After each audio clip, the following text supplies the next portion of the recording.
Next point is writing of cell reaction. आपण last लेक्चरला cell कसा रिप्रेझेंट करायचा, फॉर्म्युलेशन ऑफ गॅल्व्हॅनिक सेल असा पॉइंट बघितलेला होता.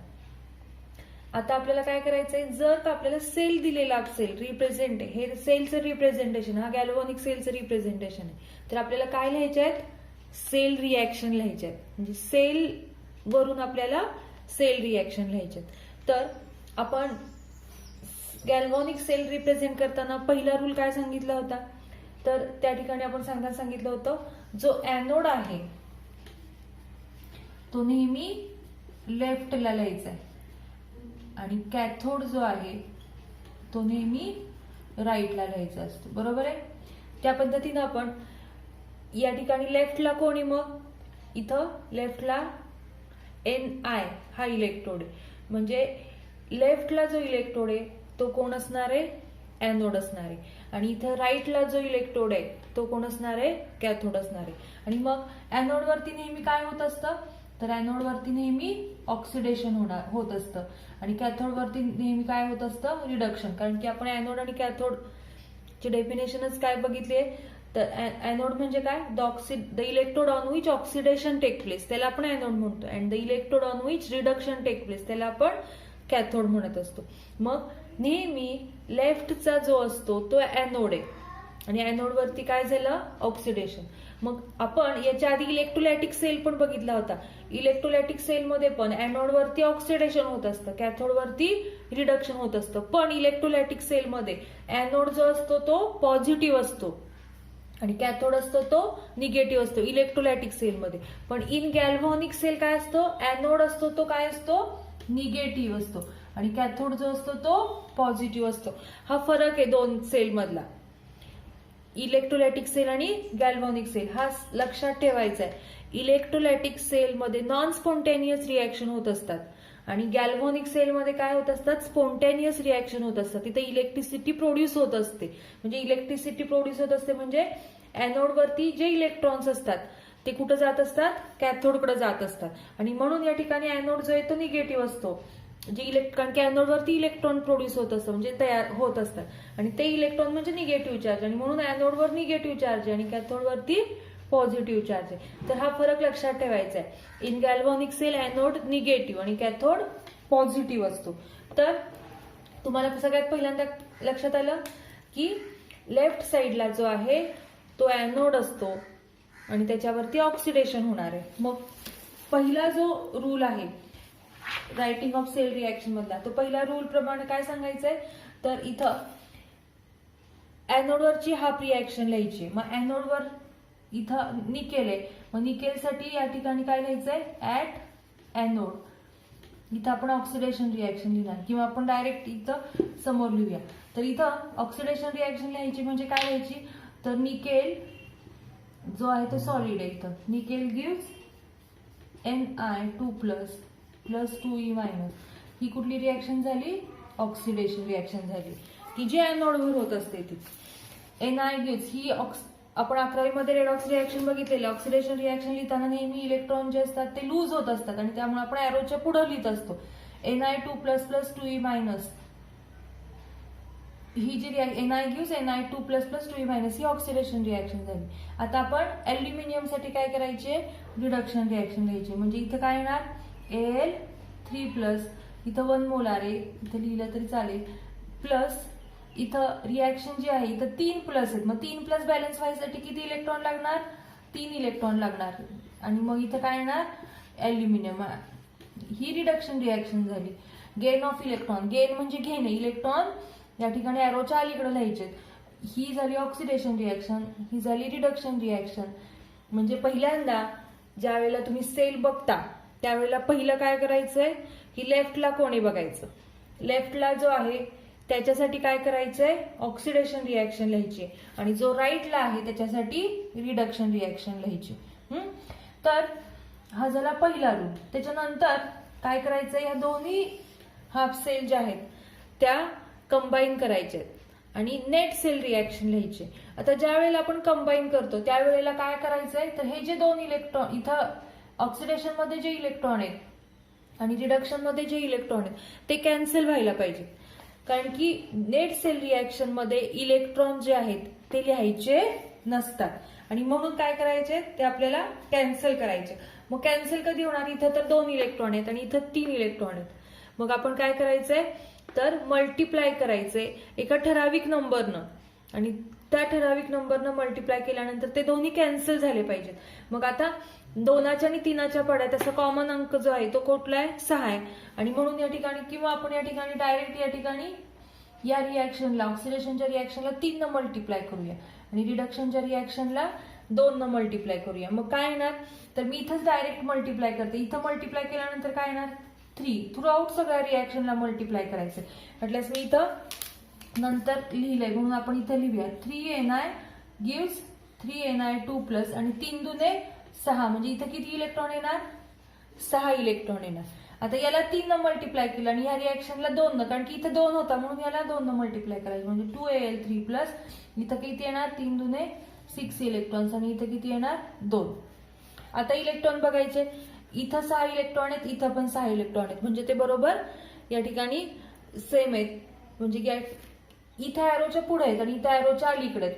जर का हे इलेक्ट्रॉन अधिक 6 इलेक्ट्रॉन आहेत इकडे आले तर -6 होणार आणि -6 आणि +6 कॅन्सल होणार. म्हणून आपण कॅन्सल करताना एक ॲरोच्या पुढचे इलेक्ट्रॉन कॅन्सल केलेत आणि हे ॲरोच्या अलीकडं या पद्धतीनं आपण कॅन्सल केले.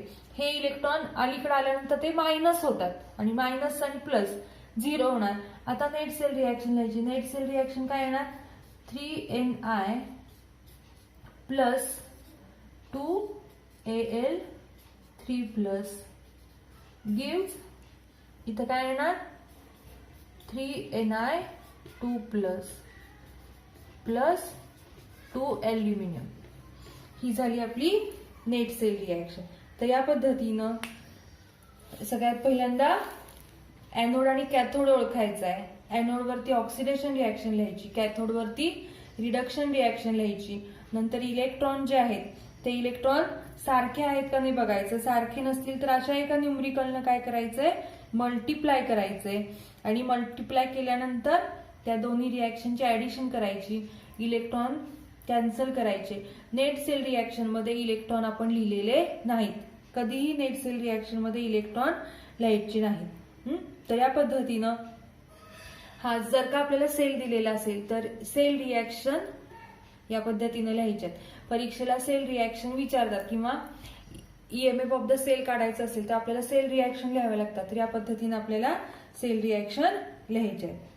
तर ही झाली ओव्हरऑल किंवा net cell reaction. Understand. Next point is electrode potential and cell potential.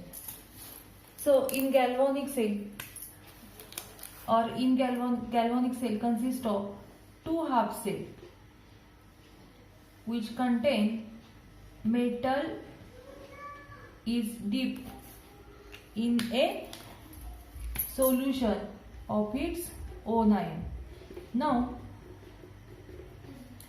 हा हाफ सेल आहे, असाच हाफ सेल एक दुसरा असतो गॅल्व्हॅनिक सेल मध्ये. तर या 2 हाफ सेल मध्ये किंवा हा जो हाफ सेल आहे या हाफ सेल मध्ये इथे इलेक्ट्रोड वरती हा निगेटिव्ह चार्ज तयार होतो आणि हे जे सोल्युशन आहे याच्यावरती पॉझिटिव्ह चार्ज असतो. तर हा पॉझिटिव्ह चार्ज आणि हा जो निगेटिव्ह चार्ज आहे मेटल स्ट्रिप वरचा किंवा दुसऱ्या इलेक्ट्रोड वरती मेटल स्ट्रिप वरती पॉझिटिव्ह चार्ज असतो आणि सोल्युशन वरती या ठिकाणी निगेटिव्ह चार्ज असतो. तर या मेटल स्ट्रिपच्या वरच्या आयनचा आणि या सोल्युशन मध्ये जो चार्ज तयार झालेला आहे यांच्यामधल्या सोल्युशनचा जो चार्जचा जो डिफरन्स असतो त्याला काय म्हणायचंय पोटेन्शियल डिफरन्स म्हणायचं. So potential difference is due to electrode half reaction occurring at the electrode surface and it is the electrode potential. The potential associated with each of the half reaction is oxidation or reduction half reaction potential. आता हा जो sale आहे half sale याच्यावरती oxidation होते आणि म्हणून याच्याशी related जे पोटेन्शियल असतं त्याला काय म्हणायचं तर ऑक्सिडेशन पोटेन्शियल. आणि जर का दुसरा हाफ सेल घेतला तर त्याच्यावरती मेटल स्ट्रीप वरती पॉझिटिव्ह चार्ज असतो आणि सोल्युशन वरती निगेटिव्ह चार्ज असतो, तर त्याला काय म्हणायचं, रिडक्शन पोटेन्शियल.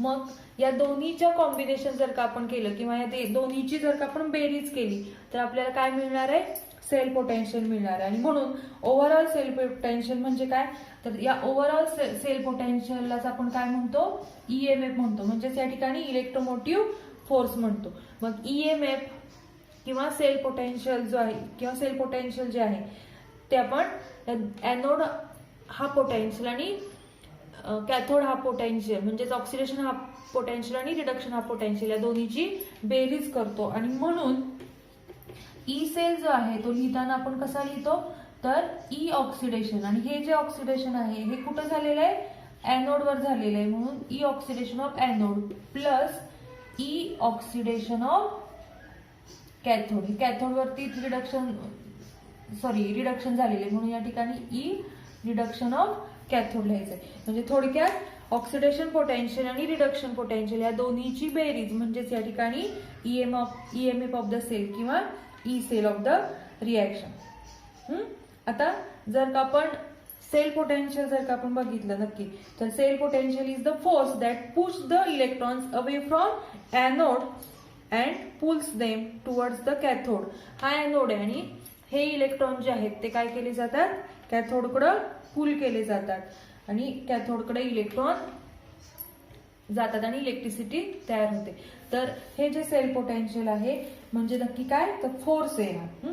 तर जर का आपण हे जे आहे हे जनरल आपण सेल रिएक्शन सेलसाठी लिहिलं ई सेल, पण जर का आपल्याला स्टँडर्ड पोटेन्शियल काढायचं असेल तर स्टँडर्ड पोटेन्शियल साठी आपल्याला या ठिकाणी जो सिम्बॉल वापरायचा आहे तो आपल्याला ई नॉट सेल असा वापरायचा आहे. आणि स्टँडर्ड कंडिशनला जे सेल पोटेन्शियल असतं त्याला आपण स्टँडर्ड सेल पोटेन्शियल म्हणतो. आता standard cell potential depends on concentration, pressure or the temperature of that solution. Now this standard condition means what, तर या ठिकाणी जे कॉन्सन्ट्रेशन आहे हे कॉन्सन्ट्रेशन किती पाहिजे, 1 मोलार कॉन्सन्ट्रेशन पाहिजे. प्रेशर जे आहे या ठिकाणी कॉन्सन्ट्रेशन हे जे आहे ते 1 मोलार पाहिजे. प्रेशर जे आहे ते 1 ऍटमॉस्फेरिक प्रेशर पाहिजे आणि टेम्परेचर जे आहे ते टेम्परेचर किती पाहिजे, 25 डिग्री सेल्सिअस पाहिजे. म्हणजे जर का आपण या स्टँडर्ड कंडिशनला म्हणजेच 1 मोलार कॉन्सन्ट्रेशनचं सोल्युशन, 1 ऍटमॉस्फेरिक प्रेशर आणि 25 डिग्री सेल्सिअस टेम्परेचरला या 3 कंडिशनला जर का आपण एखाद्या सोल्युशनचं सेल पोटेन्शियल काढलं तर त्याला काय म्हणायचंय, स्टँडर्ड सेल पोटेन्शियल. लक्षात येतंय, स्टँडर्ड सेल पोटेन्शियल म्हणजेच या ठिकाणी E naught cell is equal to formula कसा येणार, E naught oxidation of anode plus E naught reduction of cathode.